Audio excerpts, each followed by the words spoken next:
Hello दोस्तों, तो आपका स्वागत है हमारे YouTube channel mind study brain IQ में।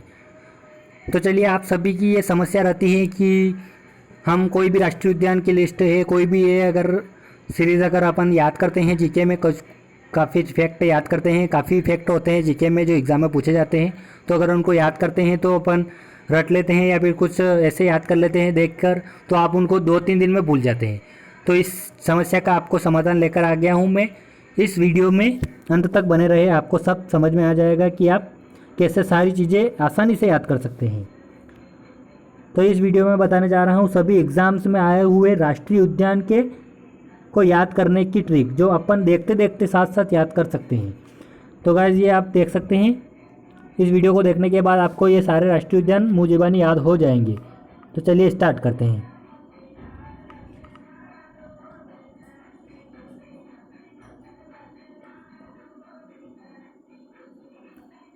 तो गाइज, अगर अपन इन राष्ट्रीय उद्यान जैसे कि यहाँ लिख रखा है, तो अगर अपन इसको ऐसे याद करेंगे कि दुधवा राष्ट्रीय उद्यान उत्तर प्रदेश में है, जो दुधवा राष्ट्रीय उद्यान उत्तर प्रदेश में है, बांदीपुर राष्ट्रीय उद्यान कर्नाटक में है, चंबल अभ्यारण्य मध्य प्रदेश में है, चंद्रप्रभा राष्ट्रीय उद्यान उत्तर प्रदेश में है, जो नोकरेक राष्ट्रीय उद्यान ये मेघालय में है, सरिस्का राष्ट्रीय उद्यान राजस्थान में है। तो अगर अपन इसको ऐसे याद करेंगे तो आपको क्या कुछ याद रहेगा? अभी आप बता दीजिए कि नोकरेक राष्ट्रीय उद्यान या फिर सरिस्का या फिर बांदीपुर कहाँ स्थित है, तो आप थोड़ी देर में भूल जाएंगे, या फिर अगर आप याद भी कर भी लेते हैं तो थोड़े दिनों में ही भूल जाते हैं। तो इस समस्या का समाधान लेकर आ गया हूँ मैं।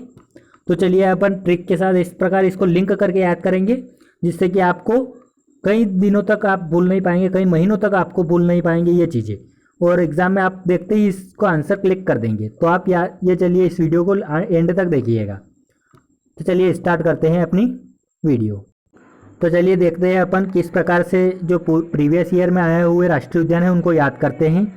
तो चलिए आप देख लीजिए। ये सबसे पहला है अपना राष्ट्रीय उद्यान है ये बांदीपुर राष्ट्रीय उद्यान। अगर एग्ज़ाम में आपको सीधे सीधे क्वेश्चन आए हुए हैं एसएससी में कि बांदीपुर राष्ट्रीय उद्यान कहाँ स्थित है, जो ये आरआरबी में, एसएससी में, रेलवे में कई बार क्वेश्चन पूछा जा चुका है कि बांदीपुर राष्ट्रीय उद्यान कहाँ स्थित है, और 4 ऑप्शन दे देगा, कुछ भी, महाराष्ट्र, कर्नाटक, केरल, राजस्थान, कुछ भी दे देगा। तो आपको कैसे याद आएगा कि ये कर्नाटक में स्थित है? तो इसका सही आंसर तो है कर्नाटक में स्थित है ये,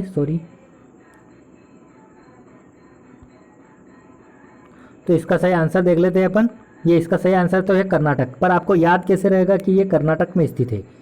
तो इसके लिए आपको ये जो आपको क्या करना है कि ये बांदीपुर जो वर्ड दे रखा है, इसमें से आपको ये बांदी पकड़ना है। क्या पकड़ना है आपको? बांदी। अगर आप इसी चीज़ों को लिंक कर करके, रिलेट कर करके याद करेंगे तो आप कभी नहीं भूलेंगे उसको, क्योंकि रिलेट की गई ये चीज़ें इसमें से आपको कोई भी एग्ज़ाम में पकड़ में आ सकती है। तो अगर ये बांदीपुर है, इसमें से आपको बांदी पकड़ लिया आपने, मतलब किसी भी चीज़ को, कि कोई बच्चा है उसको आपने बंदी बना लिया, मतलब उसको बांध दिया। क्या कर दिया? बांध दिया। ऐसे आप याद कर सकते हैं। तो बांदीपुर देखते हैं आपके दिमाग में क्या आएगा कि किसी बच्चे को बांध दिया, तो वो क्या करने लग जाएगा? आप ऑब्वियसली सोचिए कि किसी बच्चे को अगर आपने बांध दिया तो वो क्या करने लगेगा? वो नाटक करने लग जाएगा, रोने का नाटक करने लग जाएगा कि मुझे खोलो खोलो, तो ऐसे नाटक करने लग जाएगा वो। तो किसी बच्चे को अगर आपने बांध दिया तो वो क्या करेगा? नाटक करेगा। तो इससे आप रिलेट करके याद रख सकते हैं कि कर्नाटक। जैसे अब आपके दिमाग में आया, आपके सामने जैसे बांदीपुर आएगा तो आपको याद आएगा कि किसी बच्चे को ये बांध दिया जाता है, तो वो क्या करता है? तो वो नाटक करता है। तो इसी प्रकार आप याद कर सकते हैं कि बांदीपुर राष्ट्रीय उद्यान कहाँ स्थित है? कर्नाटक में स्थित है। तो चलिए, काफ़ी इंटरेस्टिंग ट्रिक है अपनी ये, रिलेट करके याद करिएगा। आपको मैं बाद में कुछ टेस्ट भी लिखूँगा, मैं आपको कमेंट में ये कुछ क्वेश्चन भी दूंगा, तो आप उनको भी ये आंसर करके बताइएगा कि आपको याद हुए कि नहीं हुए। तो चलिए अपना दूसरा क्वेश्चन देख लेते हैं अपना, जो एग्ज़ाम में भी काफ़ी बार पूछे जा चुके हैं। तो गाइस, अपना दूसरा क्वेश्चन देखने से पहले आपको पता ही होगा कि भारत में सबसे ज़्यादा दूध उत्पादन होता है वो किस राज्य में होता है? मतलब भारत का सबसे बड़ा दूध उत्पादक राज्य कौन सा है, सबसे ज़्यादा दूध उत्पादक?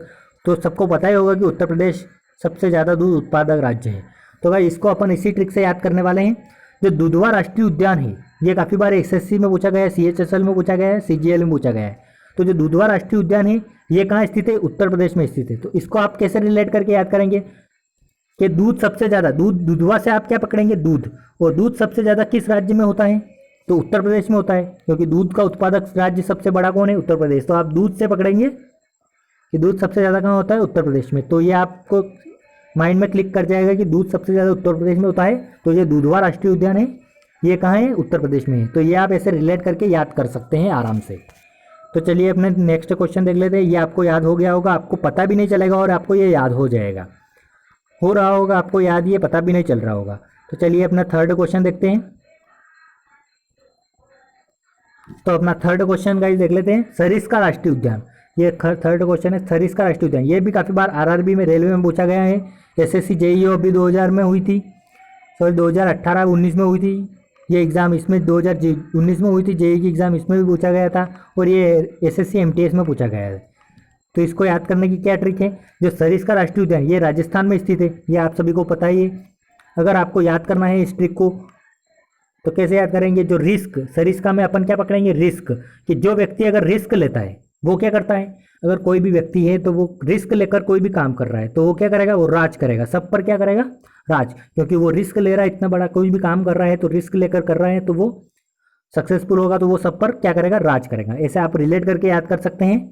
तो इसको देख लीजिए आप, अगर आपके सामने कोई भी ये आ जाएगा, ये वर्ड आ गया कि सरिस्का राष्ट्रीय उद्यान कहाँ स्थित है, क्वेश्चन पूछा गया है, तो आपको सरिस्का में क्या दिखेगा, ऐसा ही रिस्क दिखेगा, और आपको पता चल जाएगा कि रिस्क जो लेता है वो क्या करता है, कोई भी व्यक्ति रिस्क लेता है तो वो क्या करता है, सब पर राज करता है। तो ऐसे आप रिलेट करके याद कर सकते हैं कि राज्य से राजस्थान, सब पर राज करता है, तो राजस्थान में ये कौन सा, सरिस्का राष्ट्रीय उद्यान। तो चलिए ये समझ में आ गया होगा आपको। नेक्स्ट क्वेश्चन देख लेते हैं, अपना फोर्थ क्वेश्चन है, ये ट्रिक से याद करेंगे अपन, देख लीजिए आप भूलेंगे नहीं आप इनको, ये ध्यान रखिएगा। नेक्स्ट है अपना दक्षिग्राम राष्ट्रीय उद्यान। जो दक्षिग्राम राष्ट्रीय उद्यान है, इसको देखकर, इस वर्ड को देखकर, ये जम्मू कश्मीर में स्थित है। वैसे ये यूपीएसआई की एग्जाम हुई थी उसमें आया था, ये ग्रुप डी में आया हुआ है पहले। तो ये आप जो दक्षिग्राम राष्ट्रीय उद्यान ये कहाँ स्थित है, जम्मू कश्मीर में स्थित है। तो इसको आप याद रख कैसे रखेंगे, जम्मू कश्मीर में स्थित है, ये तो आप थोड़े दिन में भूल जाएंगे, कल ही भूल जाएंगे शायद, लेकिन आपको अपने माइंड में पूरे तरह सेट करना है। तो इसको आप देखिए, इस वर्ड को देखिए आप, जो दक्षिग्राम लिख रखा है, इससे आपको क्या फीलिंग आ रही है। ये दक्षिग्राम में आप क्या पकड़ेंगे, गांव, जो गांव आप सभी को पता ही होगा, गांव में एक तरह से गांव के जैसा राइमिंग हो रहा है इसकी। तो गांव में सब लोग क्या करते हैं, कोई भी अगर आप इससे रिलेट करके याद करिएगा आप, कि गांव में किसी में भी अगर शादी होती है, किसी की कुछ भी प्रोग्राम होता है, तो लोग क्या करने लग जाते हैं, अच्छे खासे दोस्त जो भी होते हैं, सब होते हैं, वो ये क्या करते हैं, अधिकतर डांस करने लग जाते हैं। कौन सा डांस, जो कश्मीरी डांस उनको बहुत पसंद होता है, ये आप देख सकते हैं। तो गांव में क्या होता है, अधिकतर शादियाँ कुछ भी होती है तो उसमें ये लोग थोड़ी देर में कश्मीरी डांस लगाकर नाचने लग जाते हैं। तो कश्मीरी डांस आप याद रखिएगा, कश्मीर में है। तो कौन सा, दक्षिग्राम राष्ट्रीय उद्यान जम्मू कश्मीर में है, तो ये कश्मीर से याद रखिएगा आप, कश्मीर में है। और अगर आपको ऐसे याद नहीं हो रहा है तो इसकी एक और ट्रिक भी बता सकते हैं। तो इसकी एक और ट्रिक है, दक्षिग्राम में आप पकड़ लीजिए चिंगम। तो चिंगम से क्या याद आ रहा है आपको, चिंगम याद आ रही है, च्युइंगम। और च्युइंगम किस चीज़ से खाते हैं अपन, मुंह से खाते हैं। तो ये आप जब मुंह से मुंह पकड़ लीजिए, ये ऐसे भी आप याद कर सकते हैं। और इस ट्रिक को आप भूलेंगे नहीं, आपको ये रियली में याद हो गई है। अब आप इसको देखेंगे और इसका आंसर टिक करेंगे डायरेक्ट। तो चलिए अपना फिफ्थ क्वेश्चन देख लेते हैं, अपना फिफ्थ। ये देख लीजिए, शादियों में क्या करते हैं, कश्मीरी डांस करते हैं, तो ऐसे गांव में करते हैं, तो गांव से दक्षिग्राम याद रखिएगा आप। तो चलिए अपना नेक्स्ट है 5, ये 5वां क्वेश्चन है, ये काफ़ी बार पूछा गया है। अगर आपको ये नहीं पता है कि नोकरेक राष्ट्रीय उद्यान कहाँ स्थित है, तो आपको याद करने में काफ़ी कठिनाई होगी। और अगर आपको ट्रिक याद है तो उससे आपको इसको देखते ही, इसके वर्ड, इसमें जो राइमिंग वर्ड छुपा है उसको देखते ही आप इसका आंसर क्लिक कर देंगे। तो गाइस ये भी एसएससी में पूछा गया क्वेश्चन है, सीएचएसएल में भी पूछा गया है, काफ़ी बार एग्जाम्स में पूछे गए हैं क्वेश्चन। तो ये नोकरेक राष्ट्रीय उद्यान को कहाँ स्थित है, तो गाइस ये मेघालय में स्थित है। इसको याद कैसे रखेंगे अपन, मेघालय में स्थित है। तो आपको नोकरेक, ये वर्ड देखकर क्या याद आ रहा है, क्या इसमें राइमिंग छुपी है, क्या इसमें छुपी है राइमिंग, वो देखिए आप। तो नोकरेक से आपको नोक से क्या याद आ रहा है, नौका, नोक, इसको नोक पकड़ लीजिए आप, क्या पकड़ लीजिए, नोक। तो नोक से क्या याद आ रहा है आपको, नौका, नौका मतलब नाव, आप सभी को पता है ये नौका मतलब नाव। तो नाव सबसे ज़्यादा कहाँ चलेगी, जहाँ सबसे ज़्यादा पानी आएगा, ओबियसली जहाँ सबसे ज़्यादा पानी आएगा वही नाव चलेगी। और भारत में ऐसा कौन सा राज्य है जहाँ सबसे अधिक वर्षा होती है, जहाँ सबसे ज़्यादा पानी बरसता है, तो कौन सा है, मेघालय है। तो आपको रिलेट करके ऐसे याद हो जाएगा कि ये नोकरेक राष्ट्रीय उद्यान कहाँ स्थित है, मेघालय में। तो गाइस इस ट्रिक को आप आजमा के देख लीजिएगा, इसमें टेस्ट लगा के देख लीजिएगा, आपको कोई भी क्वेश्चन गलत नहीं होगा। इसको विजुअलाइज करके आप आंसर लगा सकते हैं। तो आपको ये ऐसे ही याद रखना है कि नोकरे के देखेंगे आप तो आपको दिमाग में आएगा कि नोक नोक मतलब नौका, तो नौका कहाँ चलती है, ज़्यादा पानी आता है वहाँ, तो ज़्यादा पानी मेघालय में आता है। तो आप जैसे आंसर देखेंगे मेघालय क्लिक करके आ जाएंगे और आपका सही आंसर होगा वो। तो चलिए अपना नेक्स्ट देख लेते हैं अपना। तो ये अपनी ट्रिक यहीं ख़त्म हो जाती है। तो अगर आपको ये ट्रिक वाले वीडियो, अगर ये ऐसी ट्रिक, अगर इसको राइमिंग बोलते हैं, राइमिंग मेथड बोलते हैं इसको, जिसमें अपन इससे जैसे कि नोक से है तो इसकी राइमिंग निकाल कर कुछ भी अपने माइंड में माइंड सेट कर देते हैं, जिससे आपको आसानी होती है आंसर तक पहुंचने में। आप वहां देखकर ही क्लिक कर सकते हैं। तो अगर आपको ये मेथड पसंद आई और ऐसे और वीडियो चाहिए तो आपको क्या करना है, अगर आपको ऐसे और वीडियो चाहिए और सारे टॉपिक से ऐसे ही याद विजुअलाइज करके याद करने हैं, जिसमें बिना लोड लिए आप याद कर सकते हैं, तो आपको क्या करना होगा, चैनल को सब्सक्राइब करना होगा। जो ये mind study brain IQ channel है इसको सब्सक्राइब कर लीजिएगा। और इस वीडियो को आपको सबसे पहले क्या करना है, अपने सारे दोस्तों में, व्हाट्सएप में, फेसबुक में, इंस्टा पे, सब पर शेयर करना है। तो क्या करना है, शेयर करना है और वीडियो को लाइक करना है और चैनल को सब्सक्राइब करना है। Thank you. और ऐसी वीडियो चाहिए तो आप कमेंट करके बता दीजिएगा। Thank you.